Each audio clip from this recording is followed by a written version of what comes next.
China from Neolithic village settlements to the Shang Kingdom.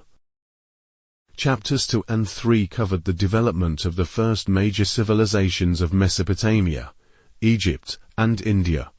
In each case, rivers were particularly important to that process because they offered a stable supply of water for agriculture.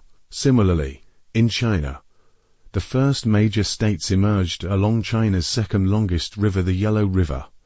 These states are the Xia, Xiao dynasty 1800 to 1600 BCE, Shang dynasty 1600 to 1046 BCE, and Zhou dynasty 1045 to 256 BCE. Each of these kingdoms was ruled by a line of hereditary monarchs hailing from one lineage, which is why they are also referred to as dynasties, because written sources don't become available until the Shang dynasty. Historians have relied heavily on the archaeological record to reconstruct the process by which these states arose. Looking back at the end of the Paleolithic era, 10,000 BCE, East Asia was sparsely populated by bands of foragers living in temporary settlements. During the 8th millennium BCE, in China, some of these hunter-gatherers turned to domesticated cereals for a stable food supply and settled into villages so they could cultivate them. Thus, the Neolithic Age 8000 to 2000 BCE commenced. Over the course of those 6 millennia leading up to the Xia dynasty, Neolithic communities became more diverse and complex. For instance, for the period 5000 to 3000 BCE, archaeologists have identified at least 8 major regional Neolithic cultures located along rivers and coasts. They did so by examining pottery styles and village settlement patterns. One example is Yongshao culture, which was concentrated along the middle reaches of the Yellow River. Over 1,000 sites left behind by millet farming village communities have been discovered. Jiangjai 4000 BCE, for instance, was a moated village settlement that occupied roughly 13 acres. It was composed of related lineages and tribal in organization. During the 3rd millennium BCE, Yongshao culture was gradually supplanted by Longshan culture 3000 to 1900 BCE, which emerged further to the east, along the middle and lower reaches of the Yellow River.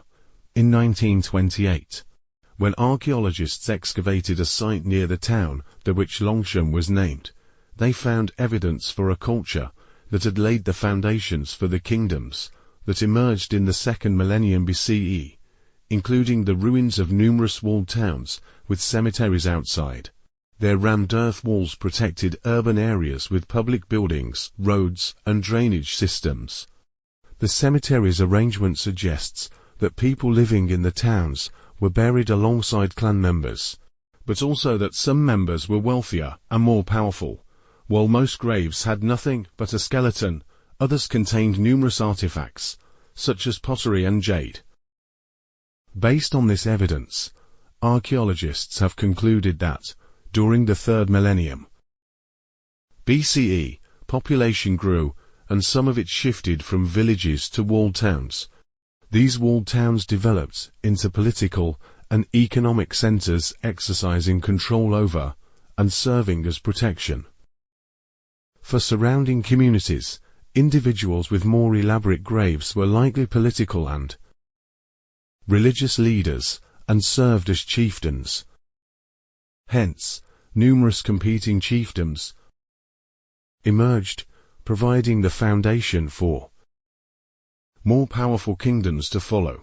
Ancient Chinese histories identify the first major kingdom as the Xia dynasty 1900 to 1600 BCE.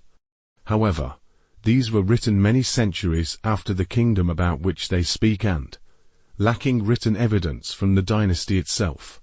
Specialists have been unable to definitively establish its location. Nevertheless, most agree that the Xia capital was located along the Yellow River At early to Arlito, at its peak of activity, from 1900 to 1600 BCE. This town looks like something more complex than a chiefdom.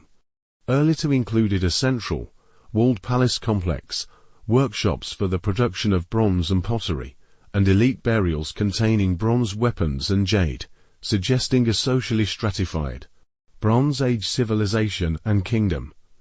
That is why many historians identify it as the capital of the Xia dynasty, with the Shang dynasty 1600 to 1046 BCE. We formally step into China's historical period. In 1899, in an apothecary, a Chinese scholar came across mysterious bones that were being ground up for use as medicine. He immediately recognized that the Chinese characters inscribed on them were very ancient. Subsequently, the origin of these bones was traced to fields in Enyang and Ayong, China where, beginning in 1928, excavations were carried out. Similar to the discovery of the Indus Valley civilization, a lost civilization was revealed on the North China Plain, the one difference being that traditional histories of a later time had documented this one. The findings were substantial. A diverse array of settlements, with a royal capital at the center, covered nearly 30 square kilometers. Archaeologists have identified 53 pounded earth foundations as the floors of royal palace temples, and the ruins in their vicinity as residential areas for elites and commoners' sacrificial pits, and workshops for the production of bronze, pottery, and stone. Also, a royal cemetery with 8 large tombs and dozens of smaller ones lies to the northwest. The larger graves were roughly half the size of a football field, each accessible through 4 ramps whose orientation to the cardinal directions gives them the appearance of crosses. Deep down at the bottom of each tomb's central shaft, wooden chambers were built to house the dead bodies of Shang kings. Shockingly to us, dozens of human skeletons were placed above and below these, presumably as servants to accompany rulers in the afterlife. View reconstruction of a Xia dynasty palace at Erlitou. Enyang, we now know, served as the last capital of the Shang dynasty. From 1200 to 1046 BCE, it was at the center of a loosely governed territorial state located on the North China Plain. Shang kings directly governed the capital and its vicinity, but likely controlled areas farther out by building confederations with locally powerful lineage chieftains, and regularly hunting, warring, and carrying out rituals with them. Some of those leaders were directly related to the Shang kings, and some were allies by marriage.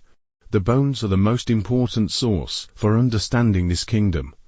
Most of the 200,000 fragments found so far are either turtle plastrons or scapula from cows.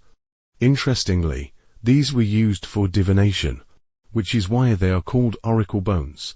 When Shang kings, or his diviners, sought to know the future, they would proceed to a temple erected in honor of a Shang deity or the spirits of deceased ancestors in the royal line. Before a stone tablet, they would make a statement about what might happen. For example, it will rain, History by or region. if we attack the Mafong West High Asia. God, The D will ancient Near confer East is considered assistance on the us, and cradle then of apply heat civilization. to a hole It was the bored first into to a bone practice until intensive it year-round cracked. agriculture. The crack was viewed Created as the one- response from the god or spirit. The king would then determine whether or not it was auspicious, and a record would be inscribed on the bone, sometimes including the actual outcome from these. We know that Shang elites believed that a high god D, nature gods, and the spirits of deceased kings controlled the future. That is why Shang kings had massive bronzes cast and carried out sacrifices for them. The bronzes were filled with food and placed at the temples, literally to feed the spirits. Likewise, the sacrificial pits show that a substantial shedding of blood for these higher powers was a regular occurrence.